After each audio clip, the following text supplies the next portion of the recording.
Shalom saudara-saudara yang dikasihi oleh Tuhan. Selamat pagi saya ucapkan kepada saudara-saudara sekalian. Dan bersyukur kalau pagi hari ini saya bisa menyapa saudara lewat digital ini.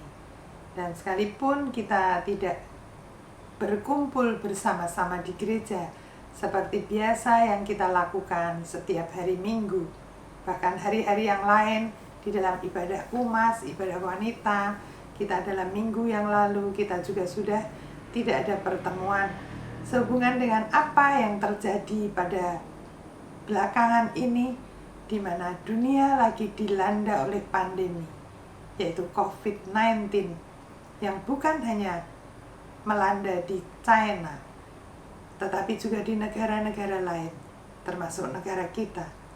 Maka dari itu, sesuai dengan saran dari Bapak Presiden kita, Bapak Jokowi, maka hari ini kita tidak berkumpul di gereja, tetapi saya bisa bersyukur, saya bisa menyapa saudara-saudara yang dikasihi oleh Tuhan, jemaat Mount Olive Family lewat digital ini.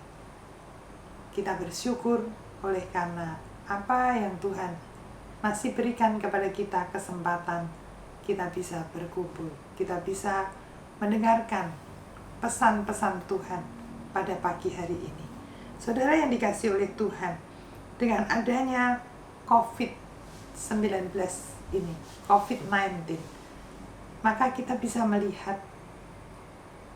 banyak orang yang ketakutan, banyak orang yang benar-benar menjaga kebersihan hidupnya, lingkungannya, kesehatannya, sekalipun kita juga tahu bahwa banyak orang-orang yang kurang mengerti sehingga mereka sembrono, mereka berlaku cuek seolah-olah tidak ada apa-apa.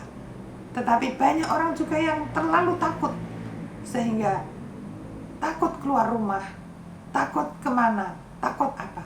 Tetapi sebagai orang-orang percaya, kita harus mengerti, sadar, kita harus memiliki hikmat untuk kita dapat menjaga kesehatan kita dengan cermat, menjaga kebersihan kita, kebersihan keluarga kita, lingkungan kita. Dan kita tidak perlu takut yang berlebihan, asal kita menjaga supaya tubuh kita tetap dalam keadaan prima, kita tetap dalam keadaan sehat, kita mengkonsumsi makanan-makanan yang bergizi, sayur, buah-buahan, vitamin E, vitamin C, kita juga berjemur, kita berolahraga. Itu hal-hal yang dapat menaikkan daya tahan tubuh kita. Dengan juga tidur yang cukup, kita juga beristirahat yang cukup, jangan terlalu kecapean. Kita lebih daripada itu, kita mau belajar untuk kita bergantung kepada Tuhan. Saudara, banyak orang yang hal-hal seperti yang tadi saya sebutkan menjaga dengan baik.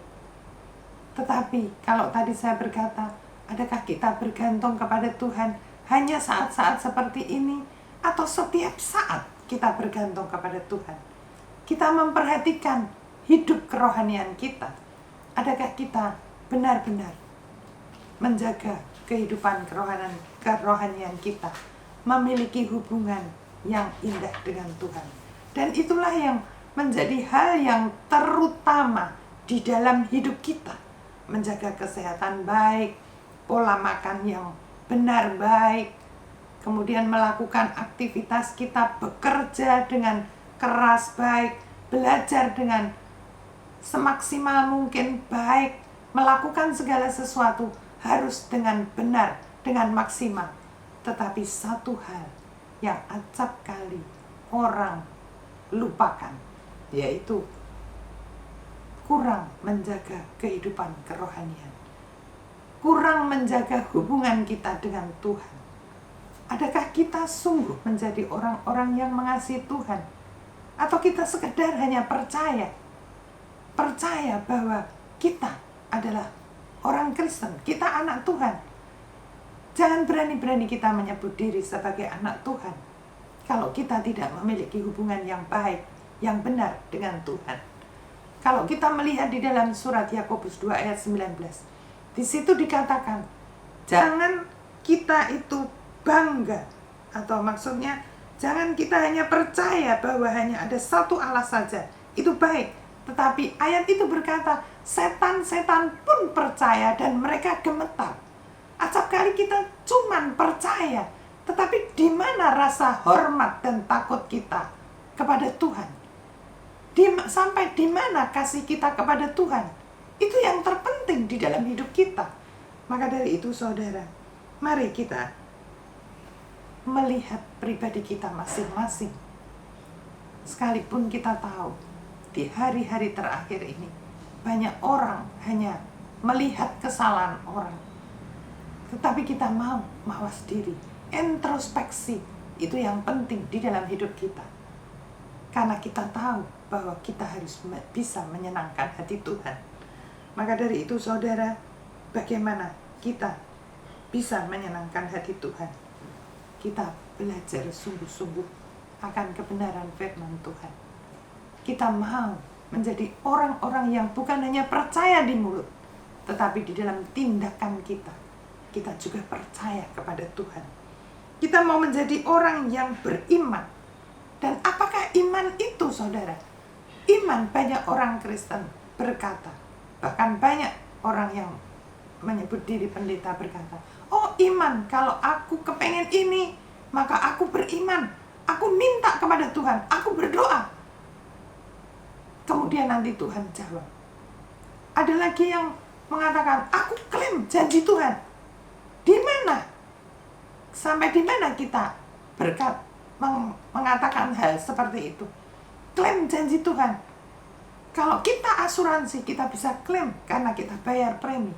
Tetapi kalau janji Tuhan, kita tidak bisa berbuat seperti itu.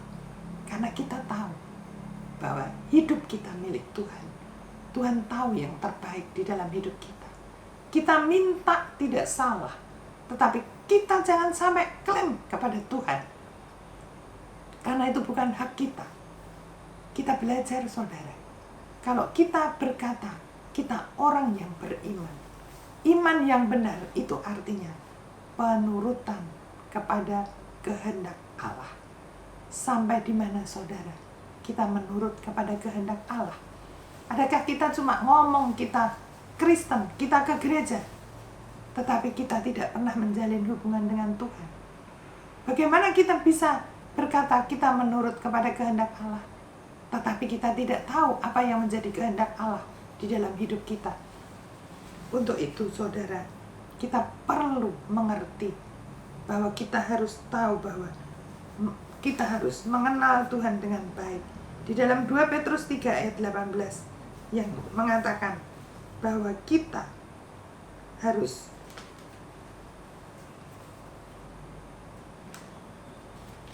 di dalam 2 Petrus 3 ayat ke-18 mengatakan, tetapi bertumbuhlah dalam kasih karunia dan dalam pengenalan akan Tuhan dan Juru Selamat kita, Yesus Kristus. Baginya kemuliaan sekarang dan sampai selama-lamanya. Kalau kita pengen mengerti kehendak Tuhan, yaitu kita harus mengenal Tuhan, bertumbuh di dalam pengenalan Tuhan dengan benar. Kita bertumbuh, semakin kita mengasihi Tuhan, semakin kita belajar akan kehendak Tuhan lewat Alkitab yang kita miliki. Maka dari itu, saudara, kita akan bisa bertumbuh. Kita bisa kenal apa yang menjadi kehendak Tuhan. Dan itulah yang harus kita lakukan di dalam hidup kita. Jadi, saudara, seperti kalau kita membaca renungan pada minggu yang lalu, kita harus dewasa di dalam Kristus. Dewasa maksudnya kita semakin kenal Tuhan. Kita semakin mengerti kehendak Tuhan. Kita bukan anak-anak lagi yang minta diloloh, minta selalu ditolongin. Tetapi kita dewasa. Kita punya hubungan pribadi dengan Tuhan. Kita mengerti kehendak Tuhan, sehingga kita tidak akan takut yang sampai ketakutan setengah mati dengan adanya virus ini. Tetapi kita belajar untuk kita benar-benar mau mengasihi Tuhan dengan benar, supaya kita tidak menjadi orang yang penakut, tapi menjadi orang yang berserah kepada Tuhan, menyertakan Dia dalam hidup kita, dan kita mau menurut kepada Dia. Dan hidup ini kita tahu Tuhan yang punya, agar supaya kita benar-benar mau mengasihi Dia dengan benar, supaya kita jangan sampai mengecewakan hatinya, berusaha. Dan saya tahu itu bukan hal yang mudah, karena Tuhan merindukan kita menjadi seperti Kristus, contoh, model, teladan di dalam hidup kita. Hanya Kristus satu-satunya, seperti yang tercanang di dalam visi gereja kita, menjadi seperti Kristus. Artinya kita memiliki pikiran, perasaan Kristus, memiliki hati seperti hati Kristus.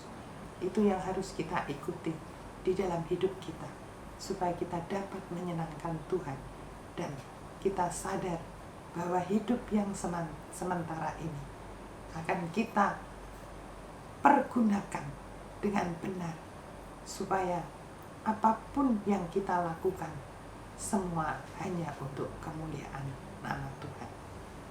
Amin. Buat firman Tuhan, Tuhan memberkati kita semua. Mari kita berdoa, saudara. Bapa di dalam surga, kami bersyukur kepadamu Tuhan, di saat-saat seperti ini, di mana kami tidak bisa bergabung bersama-sama di dalam ibadah di gereja, tetapi kami tetap dapat menghampiri Engkau lewat digital ini.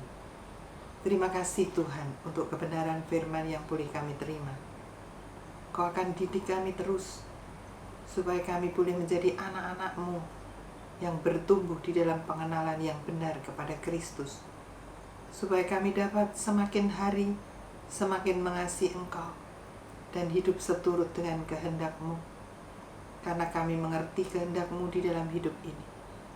Dan biar Engkau memberkati anak-anak-Mu yang mendengarkan pemberitaan ini semua, Tuhan.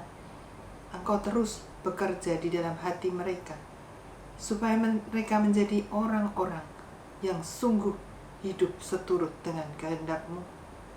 Kami boleh belajar untuk kami boleh hidup menyenangkan hati-Mu.